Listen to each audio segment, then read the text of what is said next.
G'day, and welcome to Pints with Aquinas. My name is Matt Fradd, and I have a special episode today for you. I think you're going to really enjoy it. I have written a short story, and it involves a Christian who talks his atheist friend into coming on this big Christian conference with him. While at the conference, the Christian ends up becoming an atheist, and the atheist ends up becoming a Christian.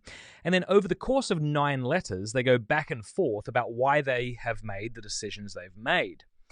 I love Dostoevsky, and one of his short stories is called A Novel in 9 Letters. And I just loved that title, so I stole it. There you are. So the story is called A Shuttered Universe, which is a shout-out to Sheldon Van Auken's poem, which we talk about in the story. A Novel in 9 Letters. I think you'll really enjoy it. But before we get to that, I want to say thank you to our sponsor. Do you want to pray more or just pray at all? Do you find it difficult to concentrate while praying? Are you not sure you're kind of doing it right? Hallow will help you. It's a Catholic meditation app that helps you pray. It has free content that's updated every day. The app is really well produced. You're going to love it. But if you use that link below, it's in the show notes, and then use Matt Fradd as the promo code when you sign up, you'll get the full experience of the app for a limited time. So please check it out. It's a fantastic app. As I've said in the past, it's very sophisticated and very well produced. You can tell they put a lot of money and effort into this thing. But at the same time, it doesn't fall into new age ways of thinking as many, if not almost all, meditation apps out there do. So check it out, hallow.app. Okay, so before I get to this story, before I tell you a little bit more about this story, I thought it would be fun if I just went over 10 quick things that people often miss about what Aquinas has to say about God and atheism. Since this is going to be a story about atheism and God, I thought it would be cool to kind of go over these just really quickly. Again, these are 10 things people, that is just not just people who are not familiar with Aquinas, but even people who've read Aquinas, both Christians and atheists, are often unaware of. So let's go through them. Number 1, Aquinas only comes up with 2 arguments for atheism. That's interesting. When Aquinas writes in the Summa Theologiae, De Malo, and other works, he sets himself objections that he thinks are the best arguments and then responds to them. So, for example, in his work De Malo, he asks the question, is evil an entity? And he sets himself 20 objections to his position. That's pretty amazing, right?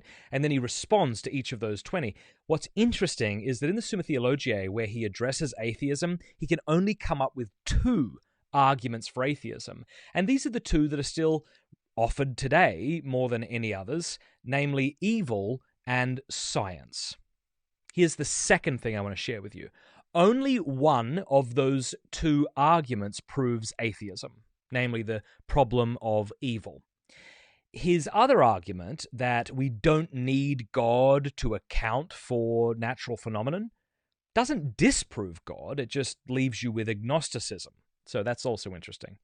Here's the third interesting thing. Thomas Aquinas rejects the most famous argument for God's existence in the Christian tradition, namely Anselm's ontological argument. So when people out there in YouTube land tell you that Thomas Aquinas ought not to be treated seriously as a philosopher because he was under the thumb of the church, you should ask them why it was that he not only disagreed with the ontological argument, but that he did so publicly. Here's the fourth thing. Aquinas's his famous 5 ways, right, that he comes up with for God's existence, the argument from the first mover, from the first cause, contingent being, degrees of being, and finality. These are summaries of his arguments. I want to show you something here, and this will show you what I'm talking about. So if you just look at the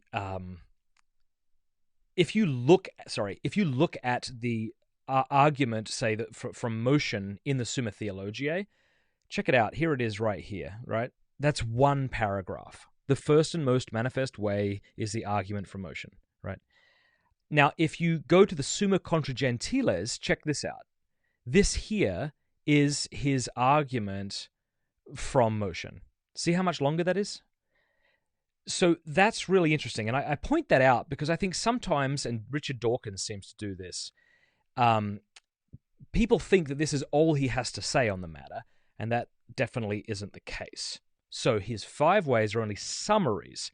Thomistic scholar Ed Fazer wrote that Aquinas never intended these 5 proofs to stand alone, and would probably have reacted with horror if told that future generations of students would be studying them in isolation, removed from their immediate contact in the Summa Theologiae and the larger content of his work as a whole. The larger context of his work as a whole, I think that's meant to say. Okay. Here is the 5th thing you should know about Thomas Aquinas' arguments for God and atheism, and that is to say, his 5 ways are, they're all cosmological arguments. That is to say that they begin with observing things in the world. I think that's kind of interesting. I think you can probably think of 3 types of arguments for God's existence. Ones that begin in the world, the things that you observe, and then there would be sort of interior proofs, if you want, arguments from desire or experience, maybe morality. And then finally, the only 3rd category would be definitional, which is just to say Anselm's ontological argument. Okay, 6th, this is very important. Thomas's 5 ways do not depend on the assumption, nor do they argue for, the finitude of the world. I have been just shocked at how many people, even people who teach philosophy at universities who I've bumped into, who think that Thomas Aquinas is basically giving a version of the Kalam argument. The universe had to begin to exist and something had to cause that. That's not what he's saying at all. Listen to what he says in the Summa Contra Gentiles. Aristotle also uses another... This is Aquinas here, sorry. Aristotle also uses another argument to show that there is no infinite regress in efficient causes and that we must reach one first cause, God. This way is as follows. In all ordered efficient causes, the first is the cause of the intermediate cause, whether one or many, and this is the cause of the last cause. But when you suppress a cause, you suppress its effect. Therefore, if you suppress the first cause, the intermediate cause cannot be a cause. Now, if there were an infinite regress among efficient causes, no cause would be first. Therefore, all the other causes which are intermediate will be suppressed. But this is manifestly false. We must therefore posit that there exists a first efficient cause, and this is God. So what he's talking about here is the distinction between an essentially ordered series of causes and an accidentally ordered series of causes. So when people talk about the Kalam argument, which is what we'll get to next, for example, they're talking about an accidentally ordered series of causation. That's sort of like when you say, well, I gave birth to my son, right? And then my son gives birth to somebody else one day, perhaps. Or he doesn't give birth, rather, but his wife does, okay? For my son to have his own son, I am no longer required. If I die, it doesn't mean my son cannot have another son, right? So the intermediary cause is not dependent on the first cause to produce a cause of its own. But what Aquinas is talking about isn't an accidentally ordered series of causes. He's talking about an essentially ordered series of causes. And in that, think of that as like gears, okay? Think about you turn the handle, and one gear turns the intermediary gear, which turns the other gear, and so on. If you stop cranking the gear, or the handle, all the gears stop. So that's what he's talking about. So Aquinas thinks that the universe did begin to exist because of the Bible, but he does not think you can prove that from philosophy, and that leads to the seventh thing, and that is to say he denies the Kalam cosmological argument. A contemporary of Thomas Aquinas at the time was Bonaventure. Bonaventure thought that the Kalam argument worked, and Aquinas just flat out disagrees. He thinks it's a terrible... And by the way, the Kalam argument, so the philosophical version, obviously Aquinas had no idea about modern cosmology and the Big Bang and all that, but that basically says something like this, okay? if the universe never began to exist, then there have been an infinite series of moments preceding this one. But since you can't sort of traverse an infinite, now should never have occurred. Therefore, the universe must have had a beginning. Something like that. He thinks that doesn't work. Aquinas wrote a whole work on this called On the Eternity of the World.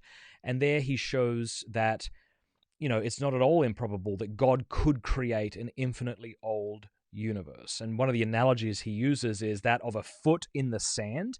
If you have a foot and it's been standing in the sand for all eternity, that footprint, which is the cause of the foot, will also be infinite.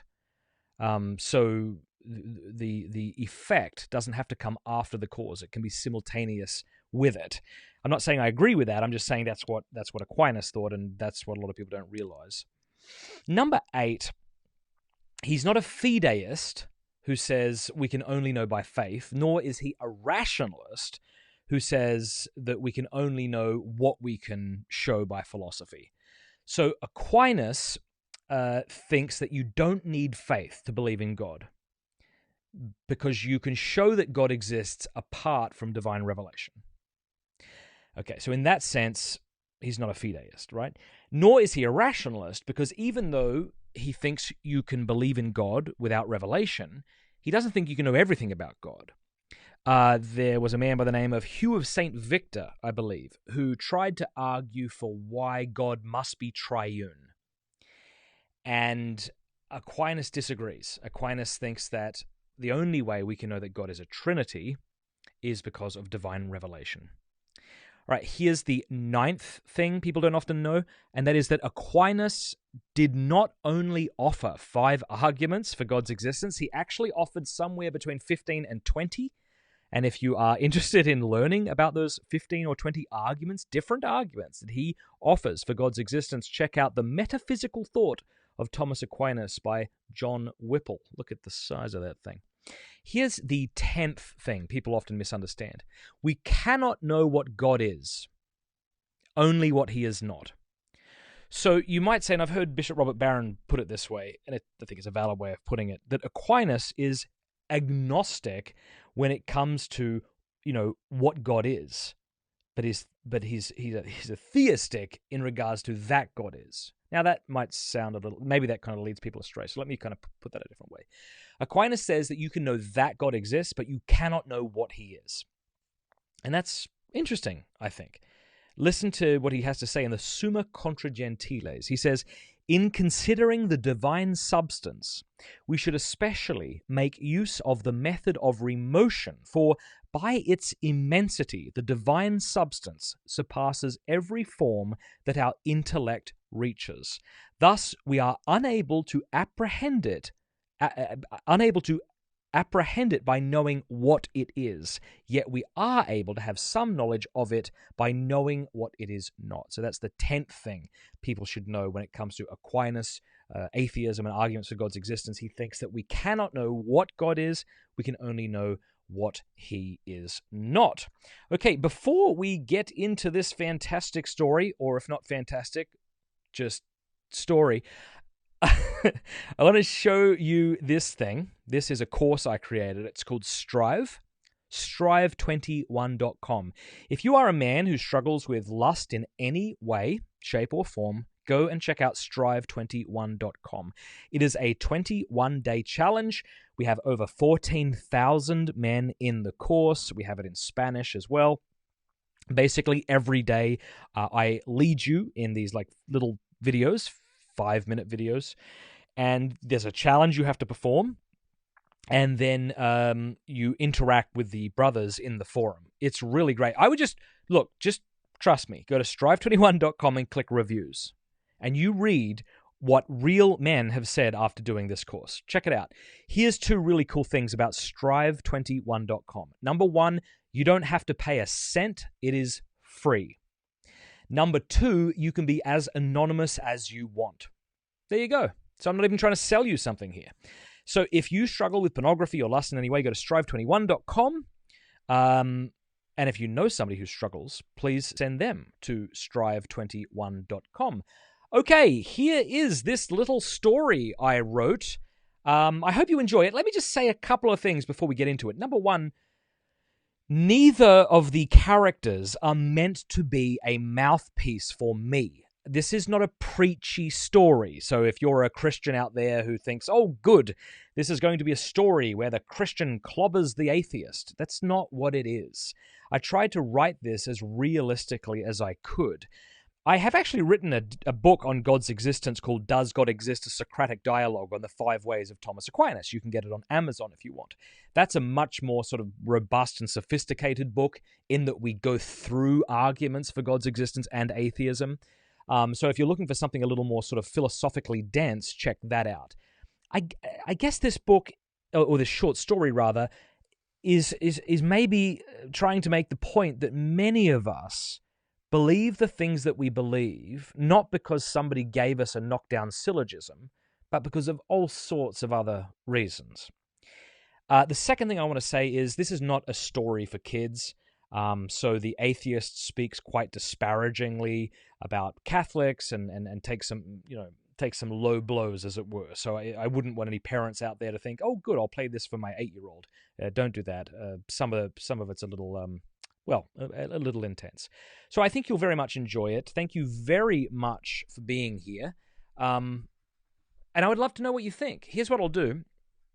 I would love to get your feedback. Whether you are a patron or not, I just kind of want to hear from you. So if you go to patreon.com/MattFradd, I will put up a post today, and it'll be for anyone to check out, whether you are a patron or not, and you can tell me what you thought of the short story. You can tell me that you thought it was terrible, that it was unrealistic, or that it was fantastic, and that it helped you, whatever. And while you're at patreon.com/MattFradd, feel free to sign up as a patron, and you get a bunch of free stuff in return. You can come here and check all that stuff out for yourself, okay? All right, here is the story, A Shuttered Universe, a novel in 9 letters. The Shuttered Universe, a novel in 9 letters. 1. From Thomas Smith to Peter Johnson. Dear Peter, I've tried calling you for days now. Your phone seems to be off, and you're not responding to your emails.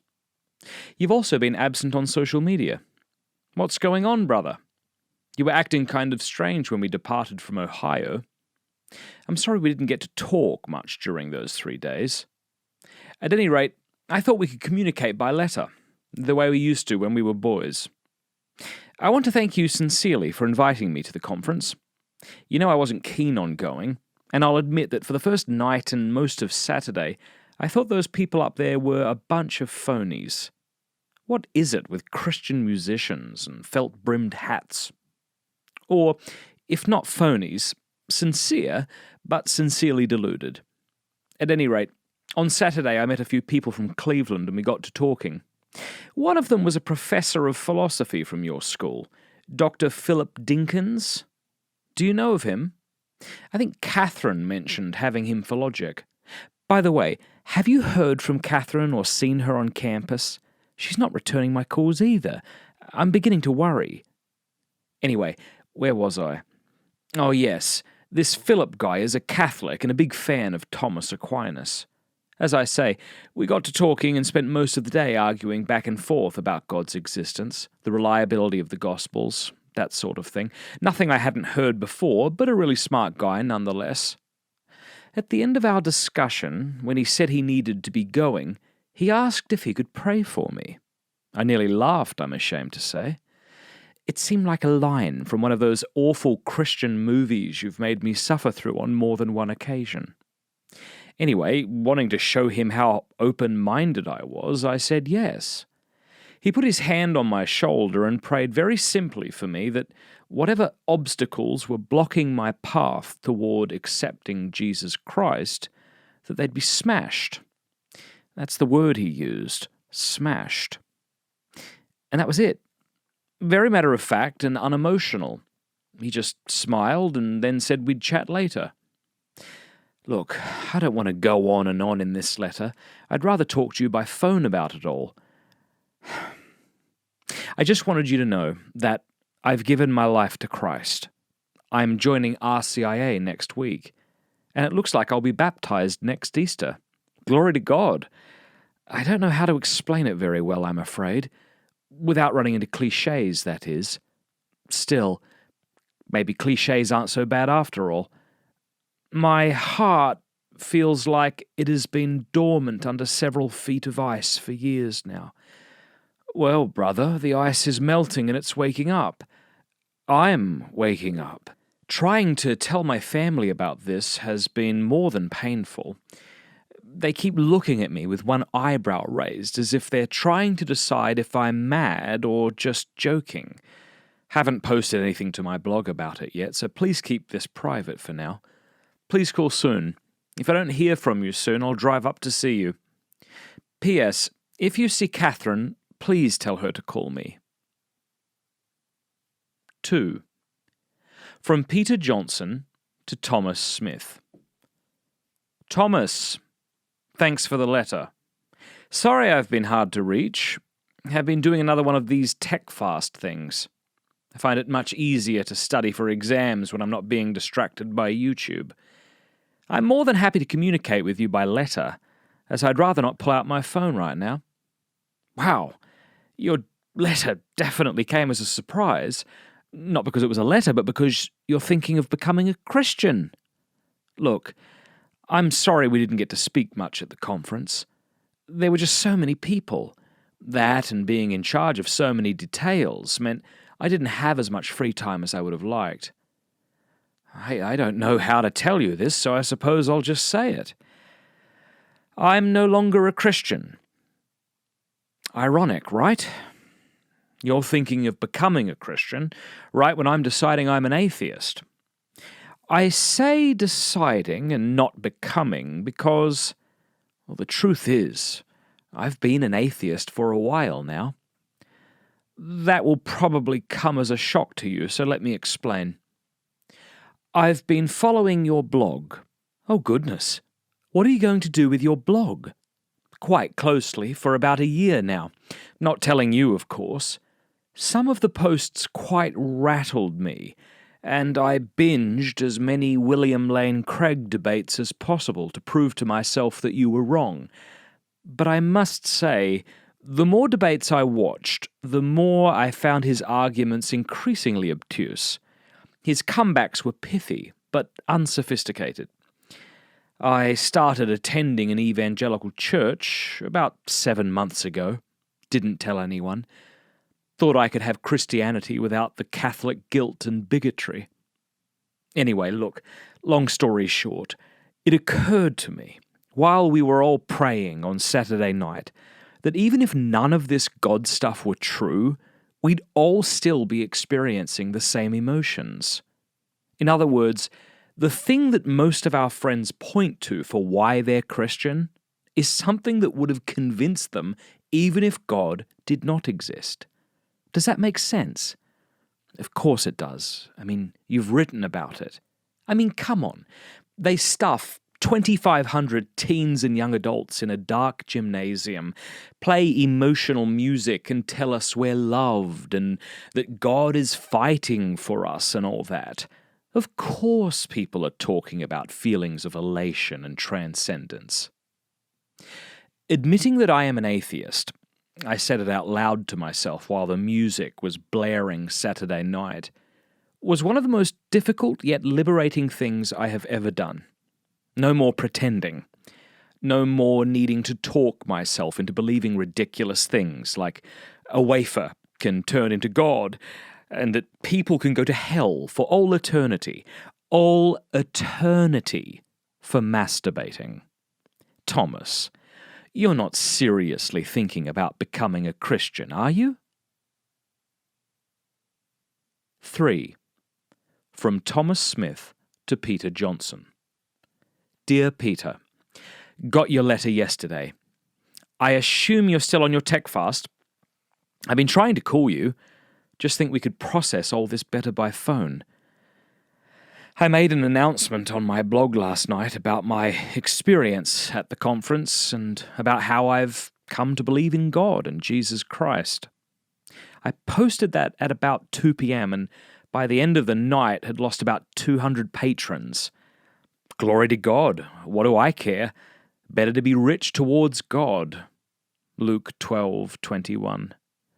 Peter, I'm sorry you're going through all this. Doubt is very destabilizing, isn't it? Especially when it comes to things concerning the reality of the world, our place in it, the meaning of our lives, and so on. It's like having the ground fall out from under you, and then not knowing if there will be something solid beneath, or if you'll just keep falling. I experienced that. I know my letter came as a shock to you, and while my conversion was rather sudden, I have been thinking about and open to the claims of Christianity for a while now. Obviously, I never said anything, but look, I would never have agreed to go to that conference if I wasn't in some way open. For years now, I have told Christians that they are biased, and that their biases do not permit them to weigh arguments for and against God, that they only want their beliefs to be true, and so are eager for any scrap of an argument, however bad, to convince them.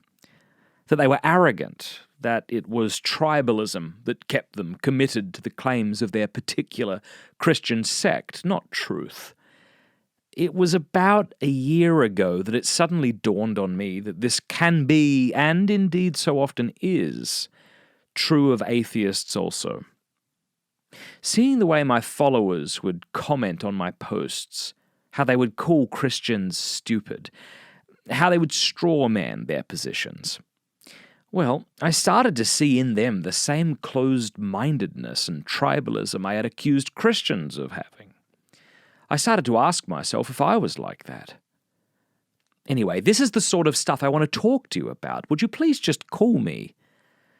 I'm praying for you, brother. God is good, and He loves you, and He understands your doubts.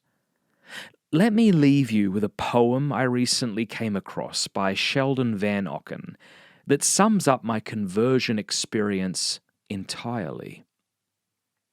Did Jesus live? And did He really say the burning words that banish mortal fear? And are they true? Just this is central here. The church must stand or fall. It's Christ we weigh. All else is off the point. The flood, the day of Eden, or the virgin birth have done. The question is, did God send us the Son? Incarnate, crying, love, love is the way. Between the probable and proved, there yawns a gap. Afraid to jump, we stand absurd, then see behind us sink the ground, and worse, our very standpoint crumbling. Desperate dawns, our only hope, to leap into the word that opens up the shuttered universe. P.S. I still haven't heard from Catherine. Do you mind checking on her? I think I might come up next Wednesday when I have a day off. Perhaps we could get together then too. I miss you, brother. 4. From Peter Johnson to Thomas Smith. Thomas, thanks for the letter. I'm sorry, but I'm not ready to talk or meet in person. Let's just stick to this for now, okay? Catherine is no doubt studying for exams. I'd just give her some space. Listen, I'm happy for you. Really, I am, but can I warn you about something? Many people go to conferences like the one we just went on and get all excited. They come home all passionate and feeling alive. They think that it's going to be that way forever. It won't. Here's what I think will happen, and I only say this because I don't want you to be fooled. These feelings you're having, this desire to pray, this closeness to God, it will all begin to evaporate, okay? It always does.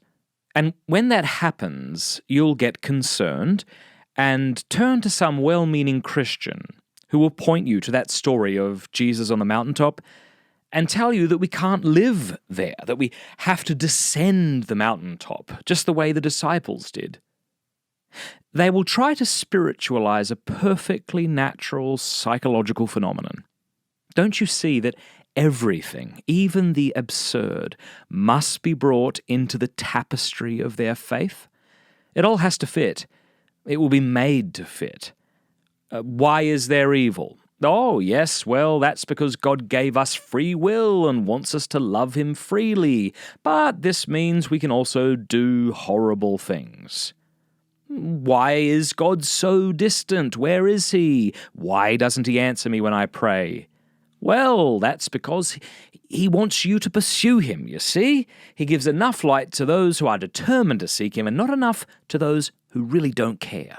What about Adam and Eve and the fact that modern genetics proves we couldn't have evolved from a single couple? Well, the Bible writes history differently than we do today.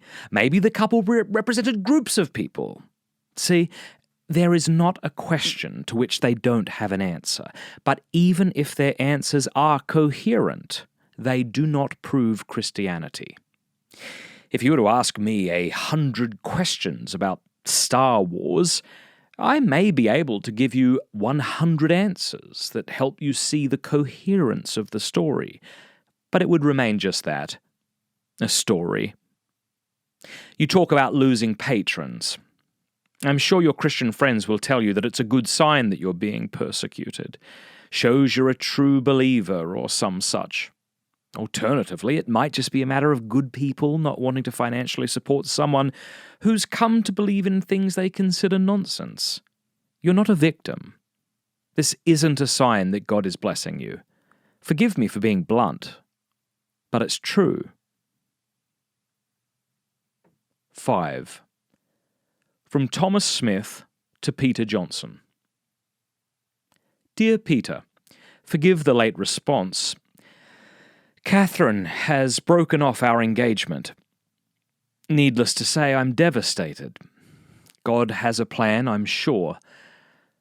Look, I'll talk to you about all that later. Anyway, this is why I never dropped by to see you on Wednesday. Let's see, so much to respond to. And given that you're not answering my calls, I guess this way of communicating will have to do for now. Would you be up for grabbing a coffee sometime next week? I don't mind driving up to you. Just tell me when you'll be home. I can't help but notice you didn't comment on the poem I shared with you. What did you think of it? And no, brother, rest assured, I do not consider myself a victim. Let's see if we can dig into some of the issues you've brought up. I'm reluctant to do this because both you and I know the arguments for and against Christianity. My fear is that if I begin to criticize the reasons you seem to have for becoming an atheist, you'll have a rebuttal in mind before you've heard me out and thus won't actually hear me out. Please try to, okay? You have said that what many people call an experience of God may be nothing more than an emotional response to a prayer service that was, intended or not, emotionally manipulative. This point, I think, is obviously true. But so what? It's not an argument against God or Christianity, is it? You say that these feelings people have of elation and transcendence are the result not of them experiencing a God who exists, but of a God they merely think exists. Fair enough. I concede that if one believes in a God who is all-loving and has a plan for his life and wants him to be in heaven, etc., that this would naturally produce feelings of comfort and peace, even if God did not exist. Just as a man may experience anxiety over a real or merely perceived threat, so a man may experience peace over a real or merely perceived God. But you still haven't given any good reasons for thinking God does not exist, have you? You point to the fact that Christians have come up with a coherent story. Okay, but if God exists and Christianity is true, then we should expect a story that is basically coherent. What's your argument against Christianity? I can give an argument for why Star Wars is merely a story. Can you do the same for Christianity? You alluded to evil, to the hiddenness of God, to Adam and Eve. We have spoken at length about these things, and I know that you are more than familiar with the Christian responses to these apparent problems. Is it that you now think that the responses fail? If so, tell me how. Give me an argument. If Adam and Eve did not exist, how does this disprove God's existence, or Christ's rising from the dead? Honestly, Peter, it seems to me that you are reacting emotionally to an experience, or perhaps the lack of an experience, you had on the conference. Let's talk this through in person, hey? And you should also keep in mind that if Christianity is true, which I now believe it to be, then there is an enemy of your soul who wants to lead you to hell. In other words, assessing the merits of Christianity versus atheism, if Christianity is true, is not merely a matter of assessing the probability of various syllogisms from a comfy chair. We are in a world at war.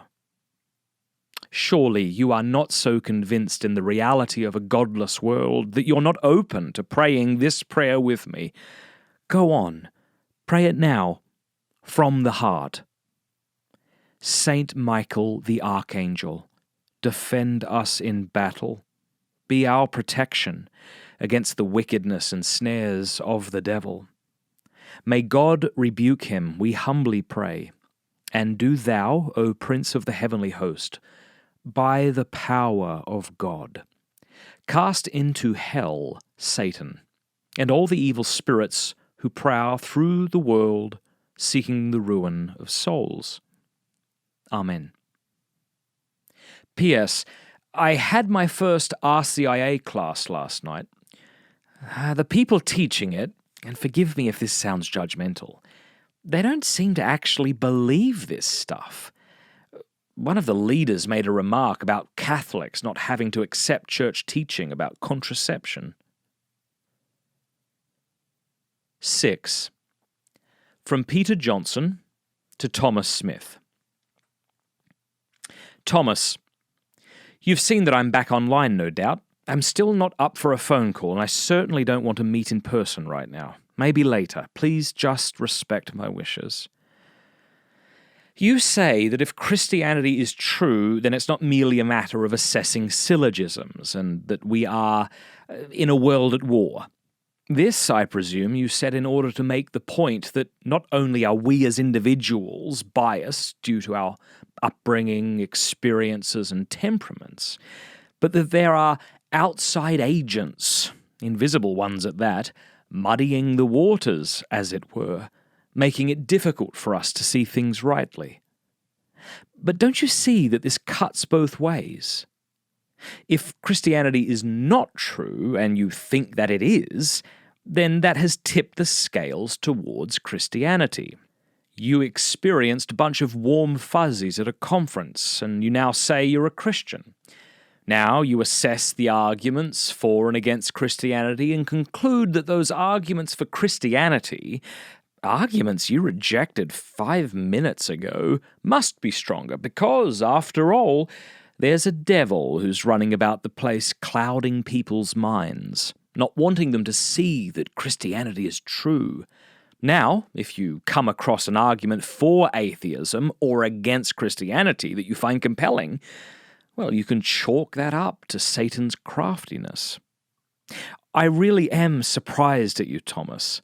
You went from a free-thinking, intelligent guy with an atheist blog that had a significant following to someone who is now telling me the devil is after me. Honestly, I feel bad that it was me who talked you into coming to the conference. Let's see. The poem you sent me was fine. I'm happy that you're happy. I'm not interested in praying that St. Michael prayer. Sorry. Think of what you're asserting, would you? That there are invisible angels and demons all around us, fighting each other or tempting us. It's all so ridiculous, and I feel sorry for you that you've come to accept all that. You say that maybe Adam and Eve were just symbols. Okay, good luck trying to square that with the Catholic Church's view of original sin. I'm sure you'll try, and when you don't find an answer, people around you will say that you've just got to have faith, and you'll nod sagely and go to another conference, get the warm fuzzies again, and forget all about the legitimate questions you had. Marx, it seems to me, was right. Religion is the opium of the masses. Look, all of us find ourselves in a world we don't understand. Mystery lurks everywhere. All humans at all times have sought to push back that mystery, to understand what it is we are and what kind of world it is we live in. Before modern science, people used religion to try and understand things. It made sense. Why is this person ill? Oh, he has a demon inside him. Why is there a drought? Ah, we've sinned against God. He's angry. But we are now living in the 21st century, Thomas. We've come a long way since Abraham cut a bit of his penis off with a knife to quell the wrath of God. How the hell do you not see this when you once made these arguments better than I am now? We no longer need to rely on documents that are 2,000 plus years old to make sense of the world. I'm not saying that the Bible is bereft of wisdom and insight. I'm just inviting you to read it for what it is. A series of books written long ago which try to make sense of the world. There are other ways to do this now. Astrophysics and cosmology, genetics and archaeology, etc., etc. So when I tell you that Christianity is false, I'm not saying it has no truths to teach. And maybe that's the good that's come out of this conference. You now see the value Christianity has to offer. But you can recognize that without having to accept a God in the sky and demons under every rock. P.S. I'm not saying you're not intelligent. You're obviously very intelligent. Didn't mean it to come off that way. I just think you're not thinking straight. P.P.S. I'll be taking philosophy of religion this semester with Professor Dinkins. Looking forward to studying all this with a clear, unbiased mind. 7. From Thomas Smith to Peter Johnson. Dear Peter, I want you to know that I have great affection for you and that I pray for you daily.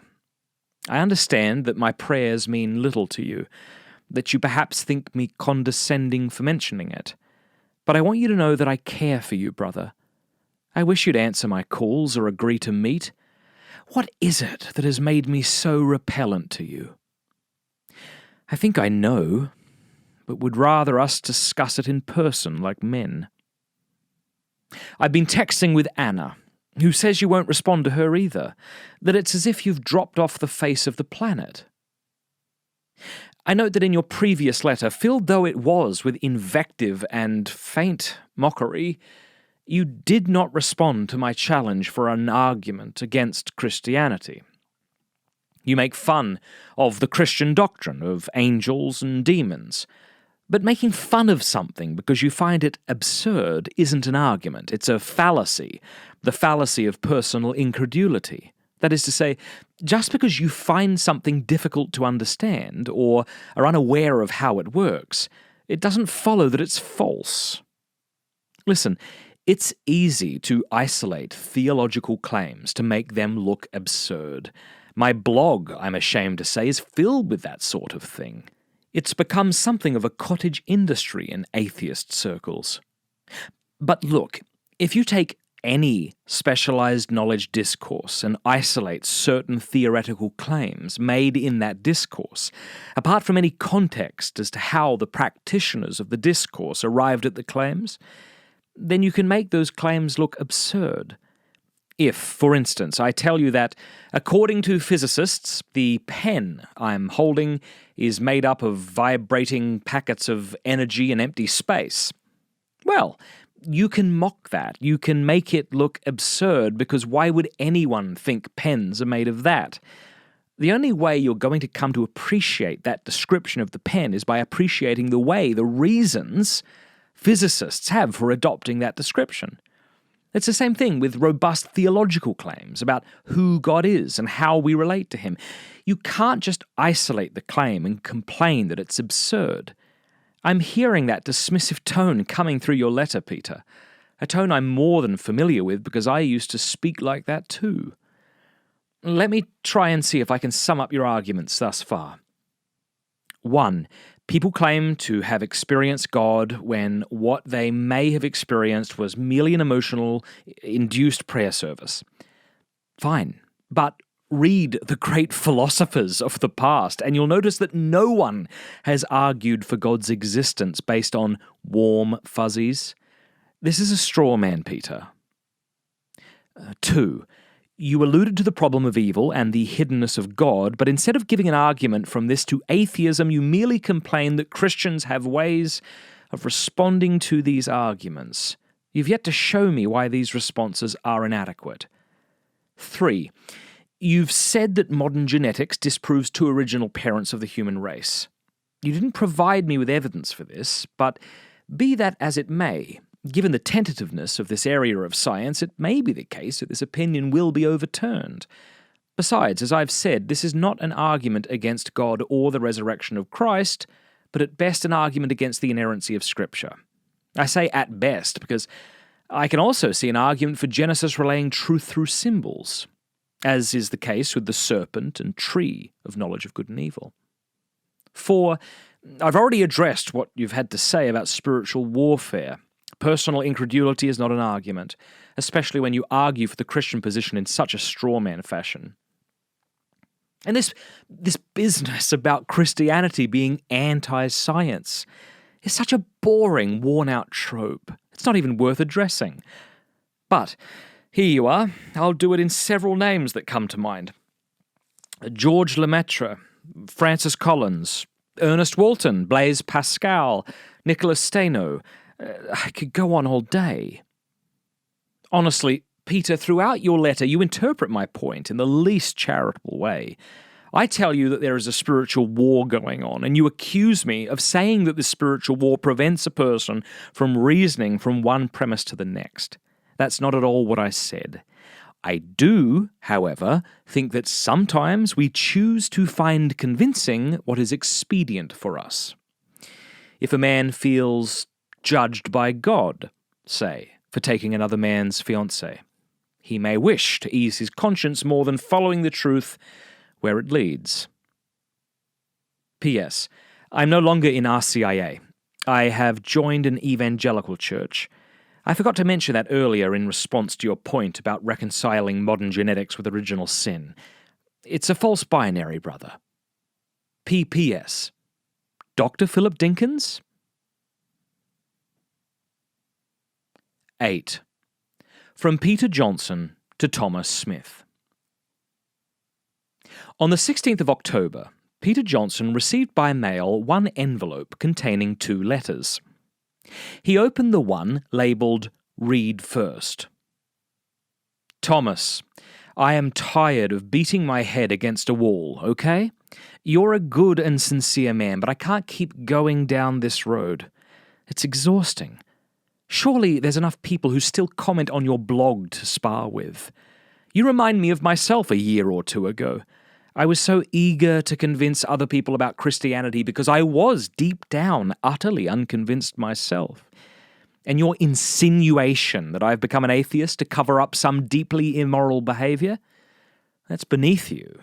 Not to mention hypocritical. Catholic priests are screwing altar boys, but atheists are morally bankrupt. The Catholic Church was responsible for the Inquisition and the Crusades, but atheists are the immoral ones.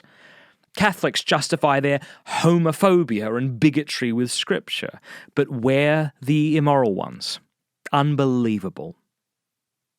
P.S. Tape the next letter enclosed to your bathroom window. I look forward to chatting with you when you come full circle. 9. Thomas tore open the second letter. Modernism leads to the annihilation of all religion. The first step in this direction was taken by Protestantism. The second is made by modernism. the next will plunge headlong into atheism.